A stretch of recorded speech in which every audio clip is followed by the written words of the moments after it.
Je n'ai pas vérifié le Porsche tout de suite. J'ai attendu que Lily soit occupée avec ses feutres et les dernières miettes de son toast à la cannelle. Puis je suis sortie, lentement, prudemment, non pas parce que je pensais qu'il serait enfin là, mais parce que je ne voulais pas qu'elle me voie espérer. Le Porsche était encore vide.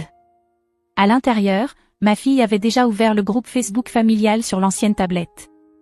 Claire avait posté une photo de ses enfants, Josh, Ava et Maddie, rayonnant à côté de 3 grandes boîtes enveloppées dans du papier à carreaux et nouées d'un ruban doré. De mamie Evelyne, disait la légende. Confiture maison, encore. Lily leva les yeux vers moi. Elle a 6 ans, intelligente, et plus silencieuse qu'elle ne devrait l'être. Mamie m'a oubliée cette année, demanda-t-elle. J'ai souri trop vite. Peut-être que le courrier est juste lent. Elle hocha la tête. C'est tout. Mais ses yeux restèrent fixés sur l'écran, là où Ava tenait une carte aux lettres pailletées formant son prénom. Ce n'était pas la première fois que nous ne recevions pas de colis. Mais c'était la première fois que Lily s'en rendait compte. Et quelque chose, cette année-là, ce jour-là précisément, le rendait différent pour moi aussi. Peut-être la façon minutieuse dont Evelyne avait écrit le prénom de chaque enfant à la main. Peut-être les pyjamas de Noël assortis des enfants de Claire, les mêmes qu'Evelyne nous achetait à Claire et à moi, quand nous avions leur âge. Ou peut-être simplement ce regard dans les yeux de Lily, ce petit moment suspendu avant qu'elle ne hoche la tête, comme si elle avait senti quelque chose changer, comme si elle ne se demandait plus si elle était invisible, mais pourquoi. Je suis retournée dans la cuisine, j'ai ouvert le tiroir à bricoles, et j'ai regardé la pile d'étiquettes cadeaux anciennes, pour la plupart jamais utilisées. Elles venaient par paquets de 50. J'en avais plus qu'il n'en fallait. J'en ai quand même pris une, et j'y ai griffonné nos noms, Marie et Lily. Puis je l'ai glissé sous les autres. Je n'ai pas dit à Lily que j'avais vérifié le courrier chaque matin la semaine précédente. Que j'avais encore le numéro d'Evelyne enregistré dans mon téléphone, bien qu'elle ne l'ait jamais utilisé depuis des années. Ou que je me souvenais encore de la manière dont elle emballait les boîtes à biscuits avec de la ficelle rouge et blanche, quand Claire et moi étions petites. Je n'ai rien dit de tout cela. Je me suis juste assise en face de Lily et j'ai dit. « Et, tu veux m'aider à faire notre propre boîte cette année ?» Elle m'a regardée, incertaine. On l'enverrait à qui? J'ai hésité. Puis j'ai dit. Peut-être à personne. Peut-être qu'on la garde juste pour nous. Elle hocha de nouveau la tête, cette fois sans détourner le regard. J'avais 22 ans quand je lui ai annoncé que j'étais enceinte. Je me souviens encore de la manière dont elle m'a regardée, de l'autre côté de la table de la cuisine, silencieuse pendant si longtemps que j'ai cru qu'elle ne m'avait pas entendue. Puis elle a pris son café, en a bu une gorgée, et a dit. Ne rends pas ça plus difficile que ça ne l'est déjà. Tu as encore des options. Je lui ai dit que j'avais déjà fait mon choix. Elle n'a pas crié. Elle n'a pas pleuré. Elle s'est juste levée, a ouvert un tiroir, et a sorti un bloc-notes jaune. Je trouverai une agence. On ne peut pas élever un enfant avec des pourboires de serveuse et de la fierté. J'ai dit que je ne l'abandonnerai pas. Elle ne m'a plus adressé la parole pendant 3 semaines. Je suis partie dès le lendemain, j'ai trouvé un studio en sous-sol derrière la maison d'un mécanicien à la retraite, et j'ai travaillé en double jusqu'à ce que mes chevilles ne me portent plus. Quand Lily est née, je lui ai envoyé une photo par SMS. Pas de réponse. Pendant les premières années, j'ai gardé espoir. J'envoyais des photos à chaque anniversaire. J'appelais pour la fête des mères. Aucune réponse.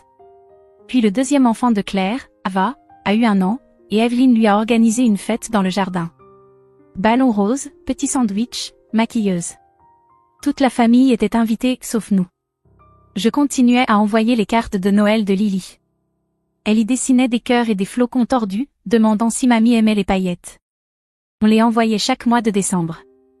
On n'en a jamais reçu une en retour. Puis un jour, Claire m'a appelé sans prévenir. Elle avait l'air fatiguée, débordée. Maman dit qu'elle ne sait plus où tu habites. J'ai dit. C'est la même maison. Depuis 6 ans. Claire est restée silencieuse, puis elle a dit quelque chose que je n'ai jamais oublié. Tu sais comment elle est.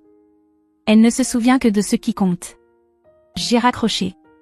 Cette phrase est restée dans ma poitrine pendant des mois comme un petit caillou pointu qu'on ne peut pas déloger. Pas de la colère. Pas de la tristesse. Juste du poids. Pourtant, je n'ai rien dit à Lily. Quand elle me demandait si mamie aimait ses dessins, je disais toujours oui. Mais il y avait des signes. Les enfants savent. À Noël, La famille de Claire nous a envoyé des biscuits dans une boîte en métal qu'Evelyn utilisait autrefois. L'écriture sur l'étiquette était reconnaissable entre mille, le nom d'Evelyn Barré, réétiqueté. Claire avait réutilisé la boîte. Lily l'a ouverte et a demandé. C'est mamie qui les a envoyés? J'ai souri. Non, mon cœur. C'est à ta Claire. Puis j'ai replié la boîte et je l'ai rangée dans le placard, derrière les mugs dépareillés.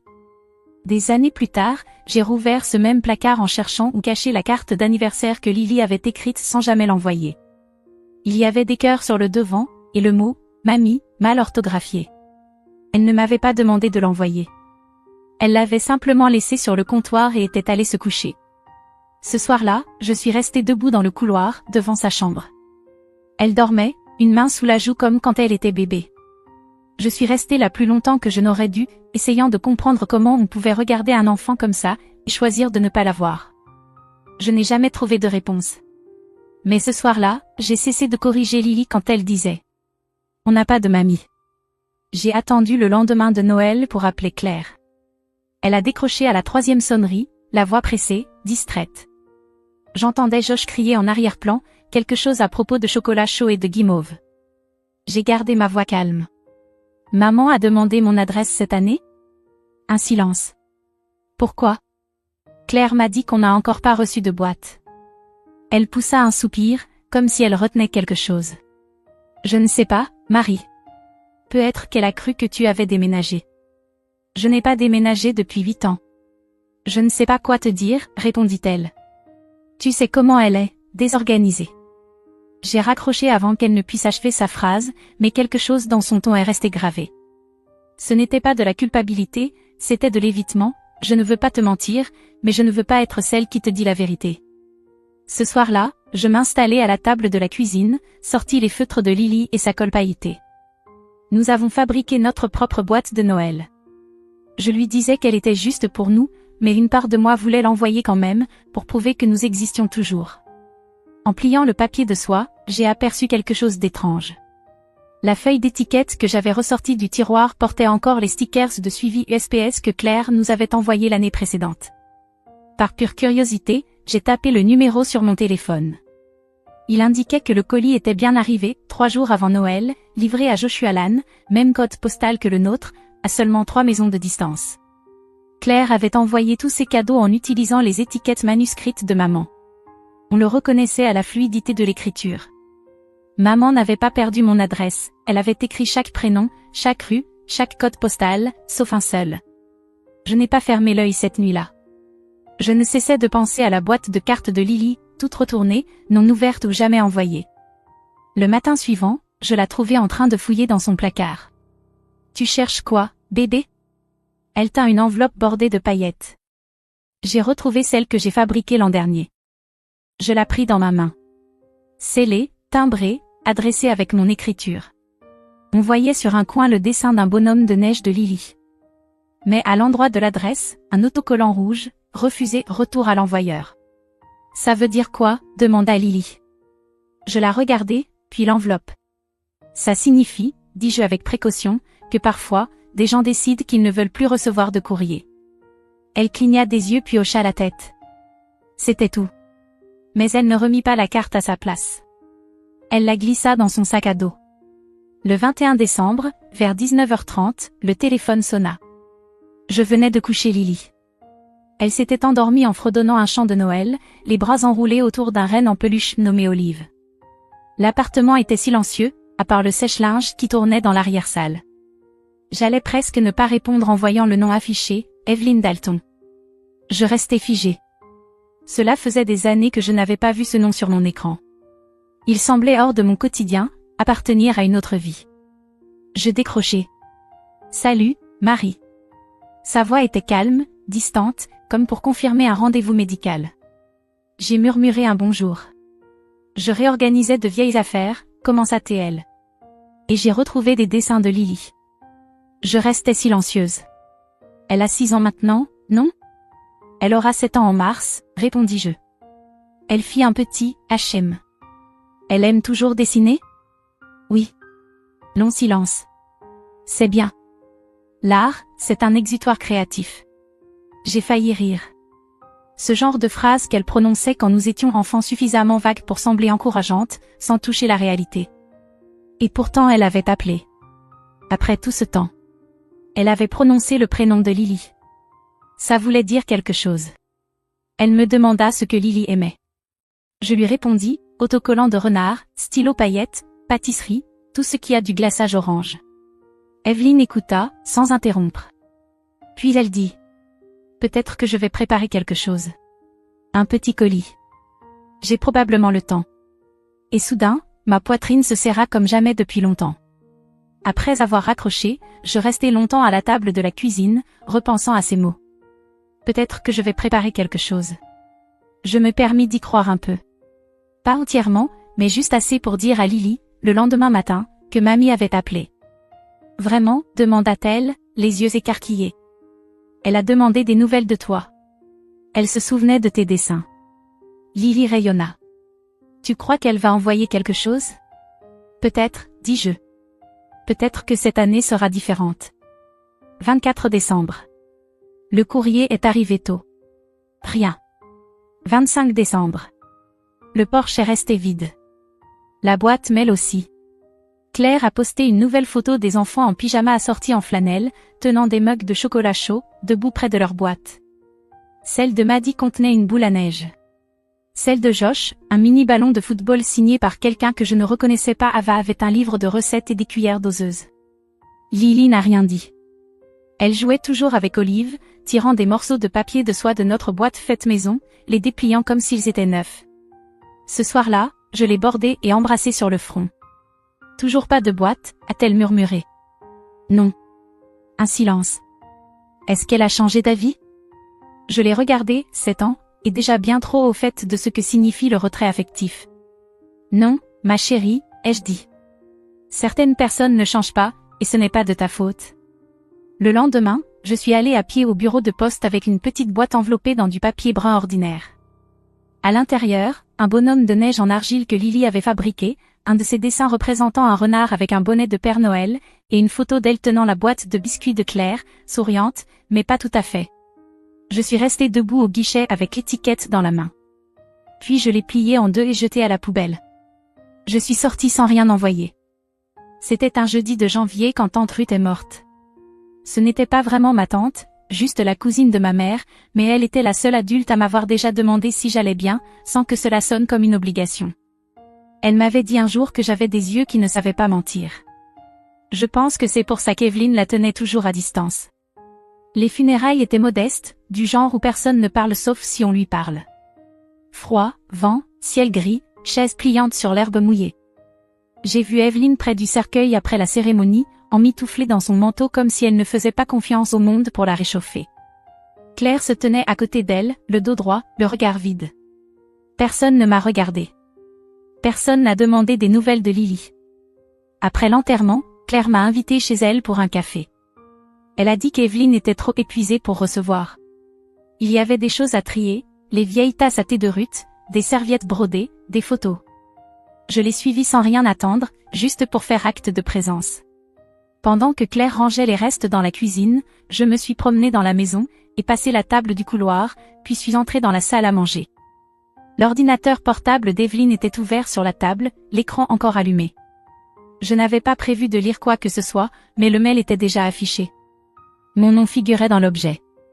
C'était un message d'Evelyne, envoyé à Claire 2 jours avant Noël. Merci d'avoir encore géré les cadeaux. Les boîtes étaient parfaites. Je n'ai que 3 petits-enfants, et je te remercie de m'aider à le faire comprendre. Marie a fait son choix. J'ai fait le mien. Je ne récompenserai pas la honte avec la tradition. Cet enfant n'est pas de la famille. Je ne me laisserai pas culpabiliser à faire semblant. Je ne bougeais pas. Mes mains restaient le long du corps, mais quelque chose en moi s'est recroquevillé. Ce n'était pas un oubli. Ce n'était pas une adresse perdue ou une liste égarée. C'était une politique. Elle nous avait rayés, pas par accident, pas à cause de la distance, mais délibérément. J'ai fixé les mots jusqu'à ce qu'ils ne ressemblent plus à un langage, jusqu'à ce qu'ils deviennent juste des formes, faites par quelqu'un que j'avais autrefois appelé « maman ». Puis je suis sortie doucement de la pièce. Claire parlait toujours dans la cuisine, riait légèrement au téléphone. Je ne lui ai rien dit de ce que j'avais vu. Je n'en ai pas parlé pendant le trajet du retour. Cela ne servait à rien. Certaines vérités arrivent complètes. Elles n'ont pas besoin d'être déballées. Elles ne demandent pas pardon. Elles doivent juste rester là où on les trouve. Je n'ai pas beaucoup dormi après les funérailles. Ce n'était pas le froid ni le silence. C'était l'email. La façon dont il semblait simple à l'écran. Propre. Comme si ce qu'Evelyn avait dit n'était pas cruel, juste efficace, comme effacer un nom d'une liste. Au matin, j'ai arrêté de me demander pourquoi. J'ai trouvé une boîte dans le placard de Lily, solide, inutilisée, du genre qu'Evelyn aimait. Coin net, sans marque. Je l'ai tapissée de papier de soie, pris dans le tiroir sous l'évier. Pas du papier festif, juste du blanc uni. Puis j'ai commencé à la remplir. D'abord, la carte d'anniversaire de Lily, celle avec l'autocollant renard et l'écriture irrégulière. Elle disait encore « Je t'aime » au feutre tremblant. Puis les dessins de Noël qu'elle avait faits au fil des années. La plupart, je les avais discrètement rangés. Bonhomme de neige, étoile, un sapin bancal avec son prénom en bas, écrit en colle pailleté. Une décoration en argile en forme de flocons de neige, légèrement fendue, mais précieuse. Une photo de Lily faisant des biscuits, le visage couvert de farine et de fierté. Elle portait un tablier que j'avais cousu à partir de vieilles têtes d'oreiller. Evelyn ne l'avait jamais vu. Elle n'avait jamais demandé. J'ai placé les dessins au-dessus, lissé les bords, puis j'ai fermé la boîte. J'ai imprimé une étiquette sans affranchissement, juste des noms et une adresse qui n'avaient jamais changé. Et dans la section « Expéditeur », j'ai écrit « Retour à l'envoyeur ». Le lendemain matin, je suis allée chez Evelyn, me suis garée à un demi-pâté de maison, et marché lentement sur le trottoir, portant la boîte à deux mains comme si elle pesait plus qu'en réalité. Le porche était exactement comme dans mon souvenir, planches décolorées, couronne fanée, le même paillasson qu'il y a 15 Noëls, où l'on lisait encore « Bienvenue ». Je n'ai pas frappé. Je n'ai pas attendu. J'ai simplement déposé la boîte devant la porte, sous la fenêtre d'où elle appelait autrefois Claire depuis le jardin. J'ai reculé, je l'ai regardée une dernière fois, puis je me suis retournée et suis partie. Pas en colère, pas brisée, juste, fini. Le printemps est arrivé tard cette année-là. Même en avril, des plaques de neige s'accrochaient encore au sol, comme si personne ne leur avait dit que l'hiver était terminé. J'ai commencé à entrouvrir les fenêtres pendant la journée, juste un peu, juste assez pour laisser entrer un air qui ne sentait plus le souvenir. Lily n'a pas parlé de la boîte. Ni à Pâques. Ni pour mon anniversaire. Ni lorsqu'elle m'a aidé à ranger les dernières cartes de vœux que nous n'avions jamais envoyées. Un dimanche, je l'ai trouvée dans un coin de sa chambre, une boîte à chaussures vide posée sur ses genoux. Elle la couvrait d'autocollants, des renards, des cupcakes, des étoiles. Je me suis assise à côté d'elle. « C'est quoi, ça ?» ai-je demandé. Elle a haussé les épaules. « C'est pour plus tard. »« Pourquoi faire ?»« Pour quand j'aurai des enfants, » a-t-elle dit, pour ne pas oublier. À l'intérieur de la boîte, il y avait des cartes vierges, un peu de ruban usé, quelques étiquettes jamais utilisées de notre tiroir. L'une d'elles portait encore nos prénoms, écrits de ma main, Marie et Lily. Je n'ai rien dit. J'ai juste tendu la main et l'ai aidée à coller le dernier autocollant bien à plat. Elle m'a regardé et m'a souri. Pas un grand sourire, pas exagéré, juste, assez. Ce soir-là, en pliant le linge et en écoutant le vent tourner dehors, j'ai compris quelque chose. Il y a des boîtes qu'on attend, et d'autres qu'on envoie. Des boîtes qui n'arrivent jamais. Et puis, il y a celles qu'on garde. La boîte de Lily n'avait pas besoin d'étiquette. Pas besoin de destination. Elle avait juste besoin d'exister. Et, dans cette façon silencieuse qu'ont parfois les enfants de comprendre plus qu'ils ne devraient, elle avait veillé à ce qu'on ne s'oublie pas. Elle gardait cette boîte non pas pour l'envoyer, ni pour prouver quoi que ce soit, mais simplement pour que personne n'oublie encore. Je ne sais pas à quoi ressemble votre boîte. Peut-être qu'elle est dans un tiroir. Peut-être que c'est juste un prénom que vous ne prononcez plus à voix haute. Mais si vous avez déjà attendu dans un couloir en vous demandant pourquoi il se souvenait de tout le monde sauf de vous. Si vous avez déjà ouvert les mains un matin de Noël et les avez trouvées vides, alors que tous les autres avaient quelque chose avec une étiquette dessus. Vous connaissez déjà cette histoire. Nous n'avons pas besoin d'échanger les détails. Vous n'avez pas à me dire comment il vous appelait, ni combien de temps vous avez attendu ce coup à la porte qui n'est jamais venu. J'y suis passé, moi aussi. Et si vous êtes resté silencieux toutes ces années, si vous avez porté votre propre prénom comme s'il ne méritait même pas un ruban. Alors, Laissez juste un point. Ou un seul mot qu'ils ne vous ont jamais dit. Je le lirai.